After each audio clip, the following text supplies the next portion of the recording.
respected brothers, teachers, and my dear friends. Today's assembly is presented by class 11B on the topic self-esteem. Self-esteem is the way we feel about ourselves. Self-image is the way we see ourselves. When we feel good, the world looks nice. Productivity goes up and our relationship a lot better. The reverse is just as true. Now let's go to class 11B.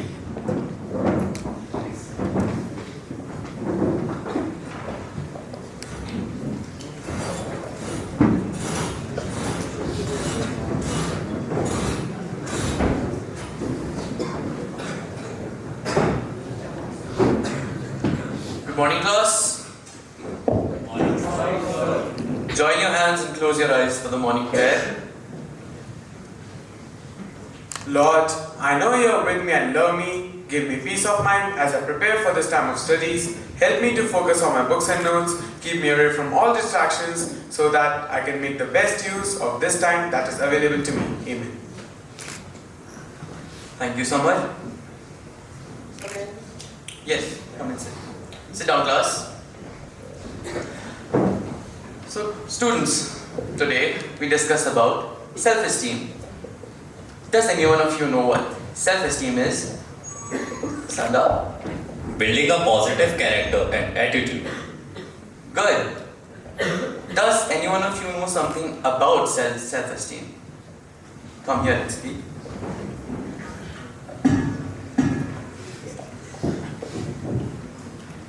Self-esteem is how we feel about ourselves. Our opinion of ourselves critically influences everything from our performance at work, our relationship, and our role as parents to our accomplishments in life. Self-esteem is a major component in determining success and failure. High self-esteem leads to a happy, gratifying, and purposeful life. Unless you preserve yourself as worthwhile, you cannot have high self-esteem. Self-esteem gives you internal drive. All great world leaders and teachers throughout history have concluded that one must be internally driven in order to be successful. Thank you, sir. Very good, Umar. Very good. Now, class, there is healthy self-esteem. Summer, do you know anything about healthy self-esteem? Come here and speak. Having healthy self-esteem can help motivate you to reach your goals because you are able to navigate life knowing that you are capable of accomplishing what you set your mind to. Additionally, when you have a healthy self-esteem, you are able to set appropriate boundaries in relationships and maintain a healthy relationship with yourselves and others. There are some simple ways to tell if you have a healthy self-esteem. You probably have healthy self-esteem if you avoid dwelling on past negative experiences, believe you are equal to everyone else, know better and know worse, express your needs, feel confident, have a positive outlook on life, say no when you want to, see your overall strengths and weaknesses and accept them. Healthy self-esteem can help turn scars into stars. If we read the life histories of people who have turned a negative into a positive, adversity into advantage, stumbling blocks into stepping stones, they refuse to let disappointment and failures pull them down. Some of the best music was composed by Beethoven. What was his handicap? He was deaf. Some of the best poetry written on nature was written by Milton. What was his handicap? He was blind. One of the greatest world leaders was US President Franklin D. Roosevelt. What was his handicap? He served from a wheelchair. Nicely said, Summer. Very good. Yes, class, that was healthy self-esteem. Now, boys, does any one of you know about high self-esteem? Come here and speak. High self-esteem does not mean having a big ego. Unless a person is at peace with himself, he cannot be at peace with others, just as we cannot give others what we don't have. Unless we possess the components of self-esteem, we cannot share it with others. We need to first evaluate ourselves honestly and put ourselves in order. Even in an aircraft, the safety instructions tell you to put on your oxygen mask first before helping your child. This is not selfishness. You need to be strong physically to help others physically. And you need to be strong emotionally before you can give to others emotionally. Very good, Suraj. So, Yes? so may I add more points on the same? Sure, why not? Come here and speak.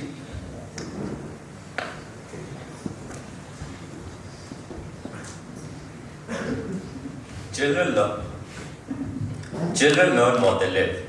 If a child lives with criticism, he learns to condemn. If a child lives with praise, he learns to appreciate. If a child lives with hostility, he learns to fight. If a child lives with tolerance, he learns to be patient.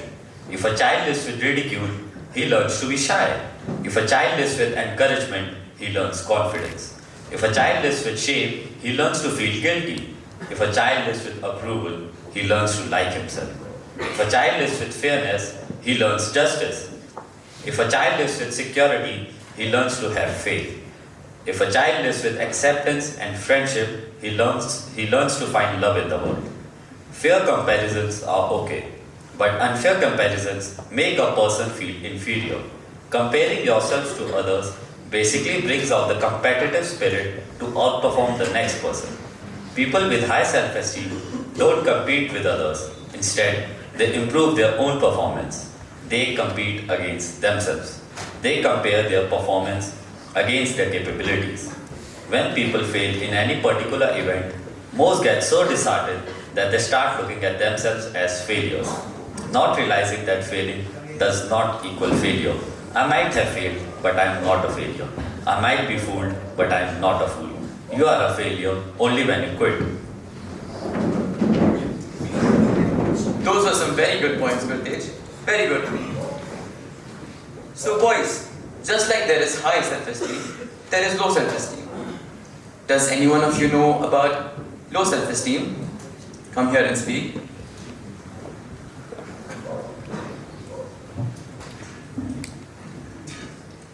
People with low self-esteem tend to feel less sure of their abilities and may doubt their decision-making process. They may not feel motivated to try noble things because they don't believe they can reach their goals. Those with low self-esteem may have issues with relationships and expressing their needs. They may also experience low levels of confidence and fall unlovable and unworthy. Some characteristics of people having low self-esteem are as follows. They talk about people. They have critical attitude. They have confusion. They think that they know all. They have distorted sense of freedom. Low self-esteem has the potential to lead to a variety of mental health disorders, including anxiety disorders, depressive disorders. You may also find it difficult to pursue your goals and maintain healthy relationships. Low self-esteem can adversely impact our quality of life. Very good. Now class, self-discipline plays a very important role in building up self-esteem. Does any one of you know the relation between self-discipline and self-esteem? Yes, come here and speak.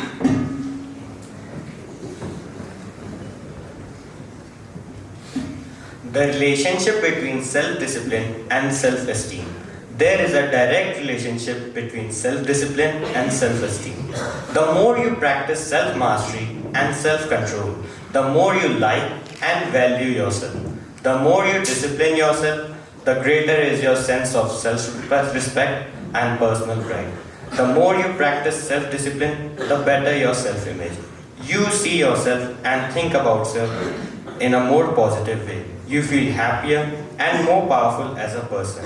Napoleon Hill said that self-discipline is the master key to riches. Your ability to discipline yourself, to set clear goals for yourself, and then to work towards them every day will do more to guarantee your success than any other single factor. What is discipline? Discipline is doing things that you don't want to. doing something that needs to be done, whether you want or not. It means you have to set daily goals and you actually have to do them. Now I would like to narrate a story on self-discipline. A boy was flying a kite with his father and asked him, "What kept the kite up?" Dad replied, "The string, my boy." The boy said, "Dad, it is the string that is holding the kite down." The father asked his son to watch as he broke the string. Guess what happened to the kite? It came down. Isn't that true in life? Sometimes the things that we think are holding us down are the things that are helping us to fly. That is what discipline is all about. Very good, Yashraj. Nicely said. Now, class, I have a story that I would like to tell you all. It is about a man who had low self-esteem.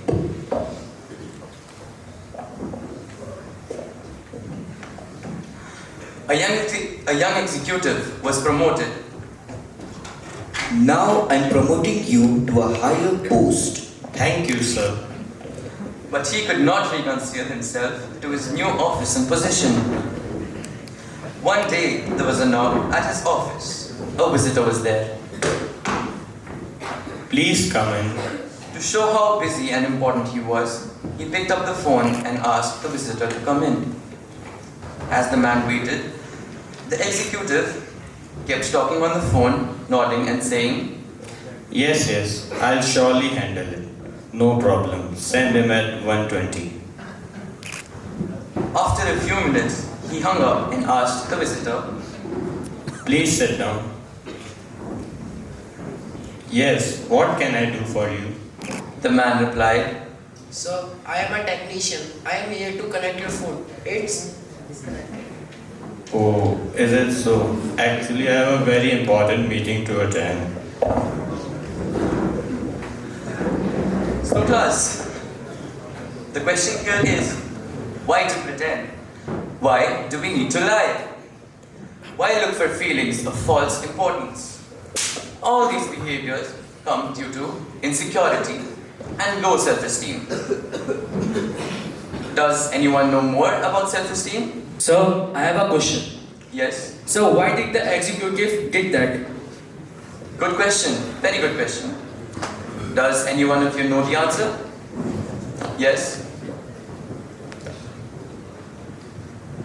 Sir, he did so because the person had low confidence and wanted to show that how important he was. Yes, that's the right answer. Like I said, does any one of you know more about self-esteem? I would like to share a story on self-esteem. Yes, sure. Why not?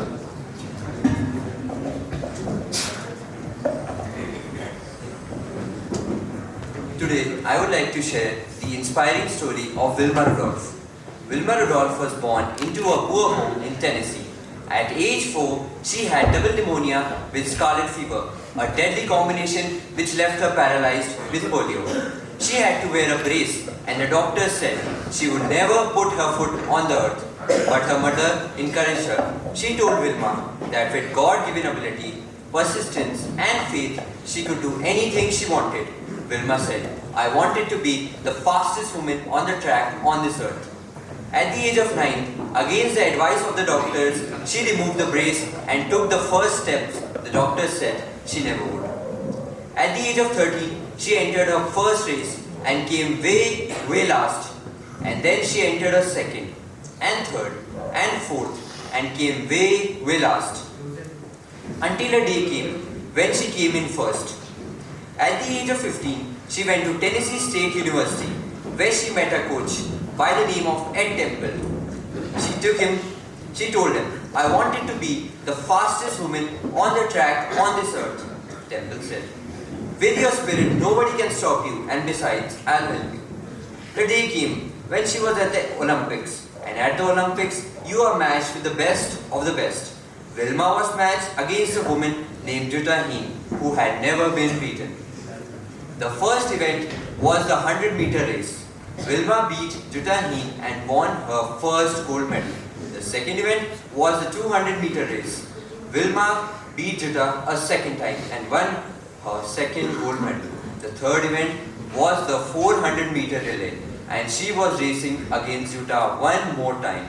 In the relay, the fastest person always runs the last lap, and they both anchored their teams. The first three people ran and changed the baton easily, but when it came to Wilma's turn, she dropped the baton. But Wilma saw Jutta shoot up at the other end. She picked up the baton, ran like a machine, beat Jutta a third time, and won her third gold medal. It became history that a Paralympic woman became the fastest woman on this earth at the 1960 Olympics. What a lesson to be learned from Wilma. It teaches us that successful people do it in spite, not in absence of problems. When we hear or read stories of people who had turned adversity into opportunity, doesn't it motivate us? If we regularly read biographies and autobiographies of such people, won't we stay motivated? Thank you, Ayan. That was a very good story. I hope it motivated you all. Yes?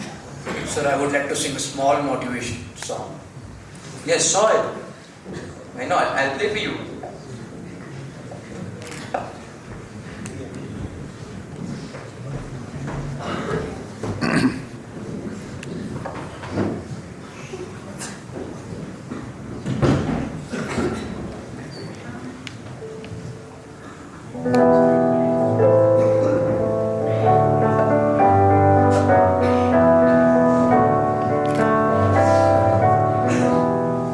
अगर कोई कर सकता है तो मैं क्यों नहीं, क्या है उनमें ऐसा जो मुझ में नहीं। अगर कोई कर सकता है तो मैं क्यों नहीं, क्या है उनमें ऐसा जो मुझ में नहीं। झांक ले अपने भीतर खुद से या पूछ ले, कैसी चाहे जिंदगी खुली आंखों से देख ले। मुट्ठियों को मींच कर, सांसों को खींच कर, सबसे टकराने को, शिखर पर जाने को मैं तैयार हूँ, मैं तैयार हूँ, मैं तैयार हूँ, मैं तैयार हूँ। मैं तैयार हूँ।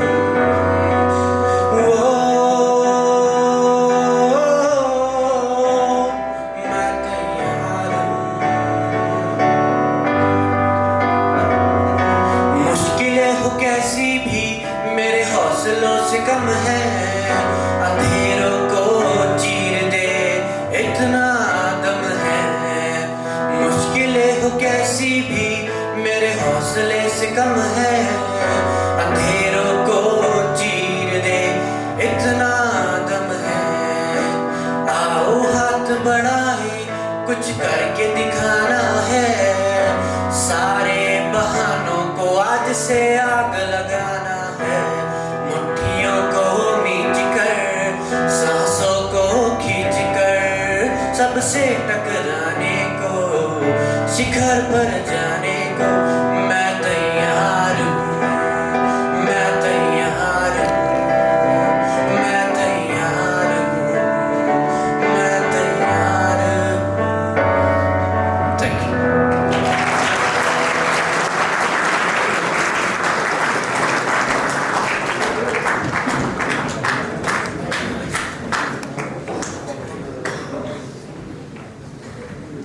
Thank you, Shivish. That was very good. Now, class, I have a small video clip that I would like to show you all. I want to share a very important story with you today. It's a story about self-worth. Before a father died, he said to his son, "Here is a watch your grandfather gave me. It is almost 200 years old. Before I give it to you, go to the jewelry store in the city. Tell them that I want to sell it and see how much they offer you." The son went to the jewelry store. They offered him $100 because the watch was too old. Father asked him to try the pawn shop. In the pawn shop, they only offered him $20 because it had a scratch. Lastly, the father asked him to go to the museum to show the watch. The son quietly questioned his father's judgment, but still, willing to act on his last wishes, he went to the museum. The worker there offered $375,000 for this very rare piece to be included in their precious antique collection. After listening to this, the father said, I wanted to show you that the right place will value you in the right way. Don't find yourself in the wrong place and get angry because you are not valued. Never stay in a place where someone doesn't see your value or you don't feel appreciated. People who don't know their value settle for less than they are worth. When it comes to their profession or their job or their friendships, they know they are worth more, but they settle for someone else's definition of their worth. Don't let them put a price on you. You set your own price. Shock those that doubted you with a disturbing level of determination. You build the foundations through the self-work you put in every single day. Build yourself up to become an unbreakable force, an unstoppable machine. And always know your self-worth. Thank you.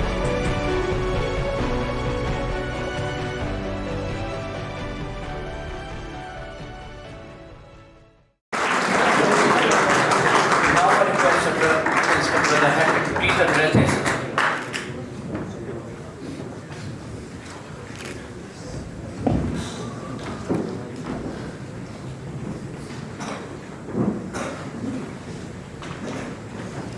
Good morning, students. Good morning, teachers. Thanks to class 11B for organizing this assembly. They have taken a lot of trouble and they presented a beautiful theme, self-esteem, in a different way. The self-esteem. I want to tell you one story. Okay? And there are certain students, including me when I was in the student, I had a very low self-esteem.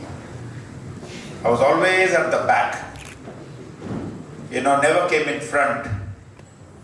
I didn't do well in either in studies, nor in games, nor in cultural programs. Very, very, very low. Until I joined the brothers in class 11 in the year 1980. So there's one story I think I may have told, I don't know whether I've taken your class, now I'm mixing up the batches in the value education, but that will be a very, very nice. So when we have a low self-esteem, what do we do? So there was an auctioning was going on, bidding, we had IPL tournaments and there were various things were being auctioned and there was one old violin was lying there on the table, dusty, the strings were out, not blue. And eventually the auctioneer says, here is the violin which would have been 40, 50 years old, it's very dusty. And he says $10. And no one raised a hand, no one bid it. $10 once? No. Then a person comes, an old man comes up, takes the violin, cleans it, tunes it, and he plays the violin. And there comes a beautiful sound of the violin. Then the auctioneer again bids $10. Then one person 20, other one said 30, 100, 200, $300. 300 once, 300 twice, 300 thrice, and being sold. Some person who sits says, what happened? Why the worth of that violin changed? And the other person says, it is the touch of the master. It is the touch of the master. So my dear children, I'm sure many of us have this low self-esteem. Okay, I began my teaching career in 1985, my first teaching. I had no confidence of teaching. I was very, very frightened, almost 70 students in a class. I was a very raw teacher. Yesterday the 1997 batch spoke to you. All of them were not bright. One or two, they were notorious characters. But they allowed to be touched by their teacher. And you saw them, they took all the trouble of inviting the senior teachers whom we would have forgotten. We may speak about them. And I spoke to 2 or 3 teachers and they told me, brother, that boy who spoke very well, he never came up on the stage. Another boy who gave advice to the students, he was a notorious student. But how they have changed, they allowed. There are certain times we have regrets. I have regrets in my life for certain things. I think I mentioned to the students of the value education, since I become the principal, I have not got a chance to take value education, which I find it very, very useful. And that regret, if you have those regrets, it will be there in your conscience till you die. Till you die. So there are 3 or 4 incidents. Whenever I get a chance, I will share it. It's not the time for that. So my dear students, allow yourselves to be touched by your master. That master can be a very good friend, a good teacher, your parents, your uncle or anybody. Because those who are low self-esteem try to show that they are confident. They will use the other way of showing that I am good at everything. Creating problems, breaking things, disturbing the others. So therefore, there is called Jawari's window. There are certain things you know about yourself and others also know about yourself. It's like a mirror. You're standing in front of the mirror. Mirror will tell you exactly who you are. There are certain things you know, others do not know. There are certain things others know and you do not know. And they will notice.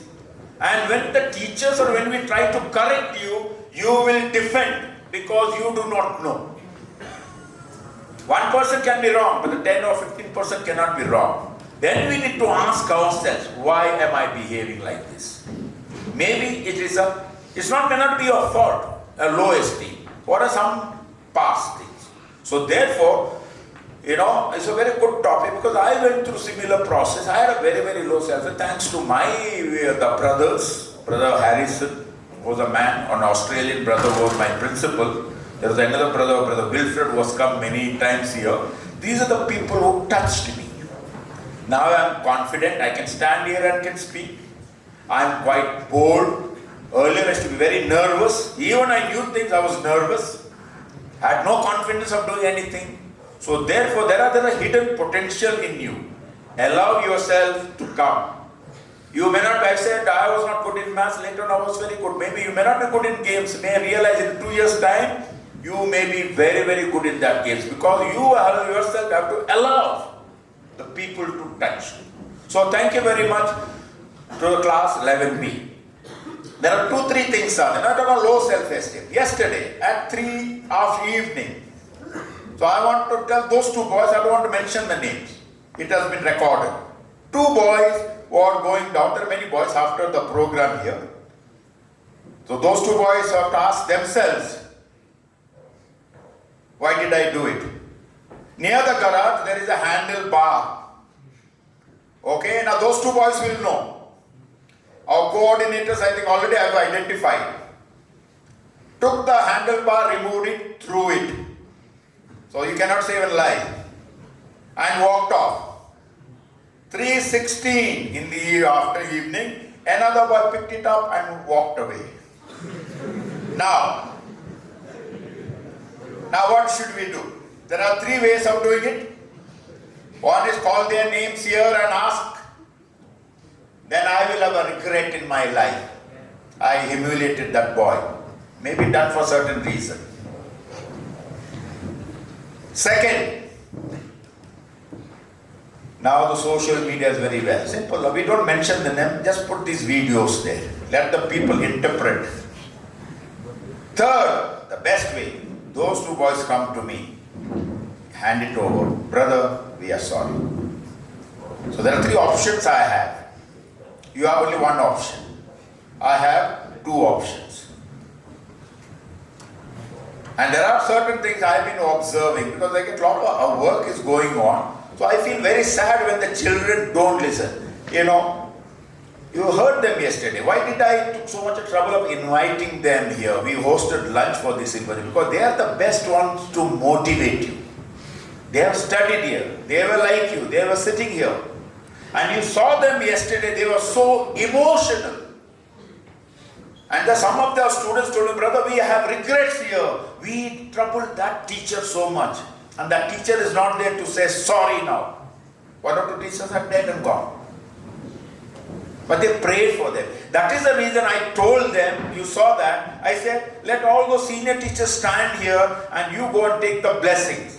The blessings of the teachers who are there and the teachers who have not been able to come or the teachers who have died. So that they feel good. That was the reason I did it. Because one or two students told me, brother, we feel so sad because we troubled so much. We didn't realize at that time. So that is the reason I said that. I listened to their stories because everyone has a similar story. So therefore it's up to you. And many of you are here now, class 12 and class 10. You are here maybe for another 1 month. When you come back on the 31st of October, you have around 2 weeks of classes, especially science students, others 10, your practicals, then Viva, whatever is that, then you have your prelims. Those marks are very important. And you are finished. By the blink of your eye, you know you are finished. And remember the last few days, whatever you do, that will be remembered. If you do well, we say, the teachers say, there is a change. I do tell some of the students, that boy's change is good. I feel happy. He was troublesome for maybe 7, 8 years. But the last 2 weeks, or 2 months, or last 1 month, we see change in him. And that will be our memory. The memory of the teachers. There are some of the students who have been very, very good. On the last day he may have created problem. That may be the memory. And some of these memories will be there for another 10, 15, 20 years. So therefore it is up to you. You are a Semite. I am not a Semite, remember that. So many of our teachers are not studied here. We are taught in many schools. Tomorrow I go to another school I belong. You are Semite. You are a Semian. I guess I was the principal of St. Joseph's College. So therefore, what does SEM stands for? Fight the good fight. And you need to fight the good fight. Fight is not that way. Fight for a good reason. Fight for a good value. And then also the SEM is doing so much, because I know some boys are very good in football. Some are maybe very good in hockey. But I was very proud of my hockey team. I told the old students, in case they can help us, because we had a few played for the Olympics. We came third in the region. 3 weeks practice. I said, there is so much of potential. If they come third in the UP, UK region with 3 weeks practice on this ground, if they have worked hard and if they get a good training, why not we win the nationals, school games? I always dream high. I don't dream, let's win in the flats, in the taluk level. I never dream that way. I always dream like that we should win, play for our nation. Then only we'll reach there. No, let us win only there, then nothing happens. Okay, let me pass. No, aim high, at least you will reach there. I dream that way, and that is the reason of my success. And I just don't sit and dream. You have to work hard. Everyone must be a dreamer. I'm sure everyone dreams. You want to become something. But you just sit there, it doesn't happen. You need to work. You did not be smart. You did not be intelligent. I'll tell you that. Okay, some of these are doing very, very well. They say, brother, we're not smart. Fellow who's done PhD, mentioned, he's a teacher. He's in alumni group. He was a bright student at that time. See, things have changed. So therefore you get these opportunities, especially the 10th and 12th. I don't know if they will have another assembly for you like this. Okay? Dream high and work hard. And for those who are the 9th, I think class 9s are here. 9s are the 11th. We have a lot of plans for next year. We already started mini golf. Why? Some are not good in football, some are not good in hockey. Go for it. Next week we'll begin the work on the tennis courts, synthetic tennis courts. I have been dreamt for the last 5 years. It eventually is coming true. Contract is over immediate after Diwali holidays. And it's not only for our students, even the old students, those who pass out, you can come and play. Hopefully everything happens thanks to some of one or two teachers, Mr. Rakesh Bhatt, some of the office staff helped me. Our swimming pool also will begin with the heating system. I am dreaming our boys becoming national champions in swimming. Just dreaming is not good. We have to work hard. A lot of local problems are there. Or you are very good in music. This is the way you will, have your positive self-esteem. So therefore, when you get all these opportunities, my dear boys, grab it. Because that opportunity you will not get it back. I had few opportunities when I was in the school. I did not grab it. I just wanted to just play. That's too late.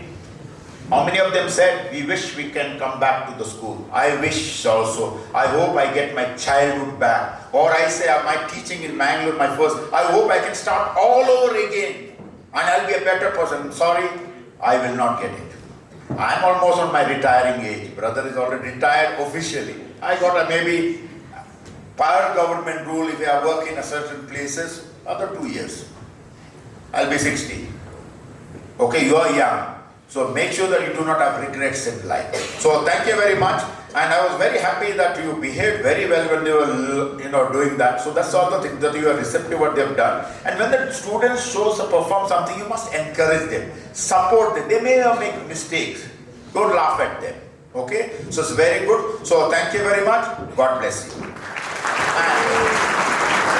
also, we are celebrating the festival of light, the Diwali. Be a light. Okay, and it's one of the biggest festivals, and this festival is celebrated by everyone, by all religious groups. It's not only a Hindu festival. When I was a kid, we were waiting for Diwali. One was Christmas, the other one was Diwali, with the crackers and the lighting and everything is there. So make sure the festival of light brings joy and light in you. God bless. Happy Diwali.